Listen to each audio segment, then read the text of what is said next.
hélices. Donc toujours au rendez-vous, Stéphane Douena, hein, en partenariat avec HND. Donc aujourd'hui, on vient vous présenter une gamme complète d'hélices de la marque Ten-Shock. Hein, des hélices en aluminium qui sont conçues spécialement pour les bateaux de vitesse et les bateaux de compétition. Hein, on va laisser Stéphane vous expliquer un petit peu leurs particularités. Donc Stéphane, vas-y, tu peux... Alors, on va essayer de faire ça de manière simple et ludique, surtout pour essayer déjà de dégrossir une gamme d'hélices qui est très très complète. Alors, on va déjà séparer notre gamme d'hélices en deux catégories. Les hélices dites déco, c'est-à-dire des hélices qui sont faites pour fonctionner en immergé sous la coque, et les hélices dites semi-immergées, c'est-à-dire où une hélice travaille dans l'eau, qu'on emploterait en l'air. Ce sont les bateaux que l'on voit avec les magnifiques gerbes d'eau, ce sont des hélices semi-immergées.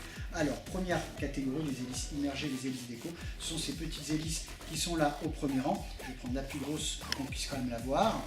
Alors, ces hélices-là, donc, existent pour chaque diamètre disponible 27, 29 et 32 mm de diamètre, en deux pas différents.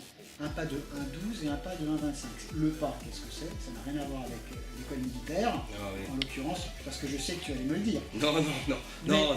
Mais c'est en fait, pour faire simple, la manière dont l'hélice est pliée. Plus l'hélice est pliée, plus la pale est pliée, plus elle a de pas.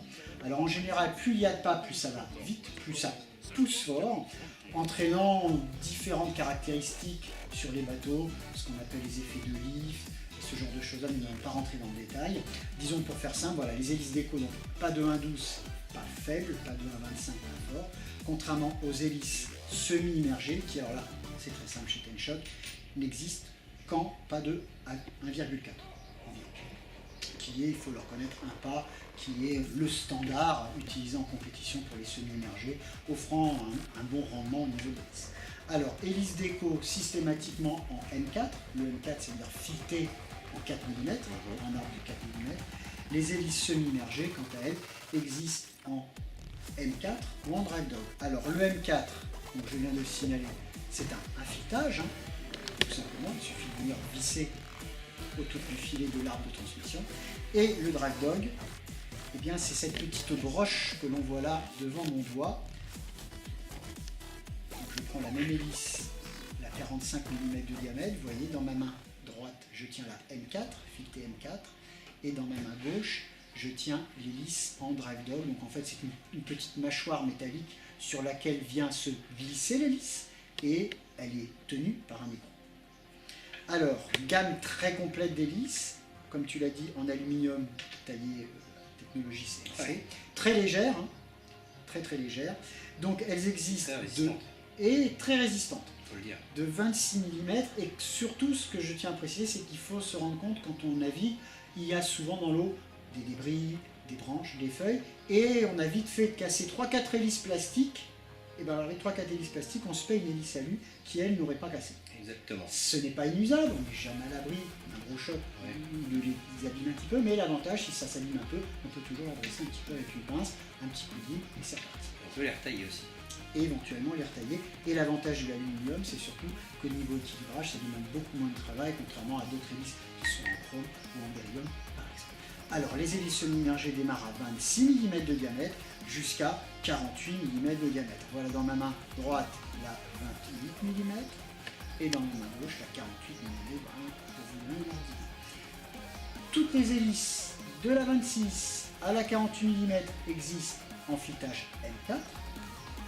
Et à partir de la taille 36 jusqu'à 48, elles existent également en drag dog. Parce qu'en général, le drag dog, c'est plutôt déjà des bateaux d'une certaine taille. Nous avons également à notre catalogue, à partir de la taille 38, ce qu'on appelle, cherchez l'erreur, les tripales. Mais avant ça, oui, exact. Oui, il fallait la voir celle-là. La fameuse contra-rotative. Oui. Nous sommes habituellement habitués à utiliser donc des hélices qui tournent dans le sens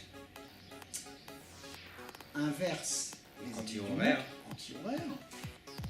Et voici celle qui tourne dans le sens horaire. Pourquoi ça? Tu m'as demandé tout à l'heure. Oui. Pour les bateaux qui sont équipés de deux moteurs, de deux arbres de transmission, pour pouvoir travailler avec les hélices qui vont générer un flux vers l'extérieur, ou au contraire, pour générer un flux vers récupérer à l'intérieur. Donc ce qui est magnifique quand même, c'est que la société Ten-Shock a quand même pensé à des hélices qui ne sont pas prévues non plus que pour leur bateau.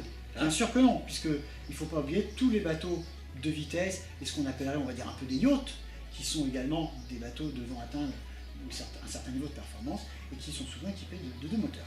Et enfin, comme tu l'as très justement dit il y a quelques instants, nous avons également, en plus de nos hélices bipales, des hélices tripales qui elles aussi existent en filetage M4, démarrant à 34 mm jusqu'à la 48 mm, et comme tu viens de rajouter, en drive dog, également jusqu'à 48 mm. Donc toutes ces hélices sont prêtes à l'usage. Et bien sûr, nous vous invitons à contacter Johan et nos amis d'Ardenne Discount pour vous guider dans le choix de la bonne, supposé qu'il n'y en ait qu'une de bonne hélice en fonction de votre modèle, qui évidemment, comme besoin, se tournera vers nous pour que nous puissions, en fonction de votre motorisation, de la taille, de votre poids, de vos batteries, vous guider au mieux pour vous aider à faire avancer à la meilleure vitesse possible votre bateau, sachant que c'est bien l'hélice qui fait avancer le bateau, donc c'est un élément déterminant. Et indispensable. Et indispensable. Donc voilà. Bon, j'espère que vous avez bien éclairé sur la situation, puisque c'est vrai que c'est des choses qui sont quand même importantes. Bien souvent, les gens négligent.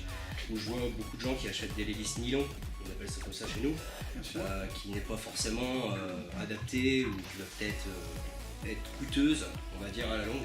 Absolument. Donc, il y a des fois, il faut investir un petit peu, hein, c'est ce qu'on pense, nous, de notre côté, et puis être tranquille, plutôt que de payer. Voilà. Absolument. Donc voilà. Bon, toujours pareil, hein. Pour des questions, si vous en avez, c'est en dessous que ça se passe là. Hein. Et puis pour vous abonner, eh ben, ça se passe exactement au même endroit, c'est ici. Donc voilà. Donc je vous dis encore à bientôt, hein, et pour des prochaines aventures. Allez, ciao.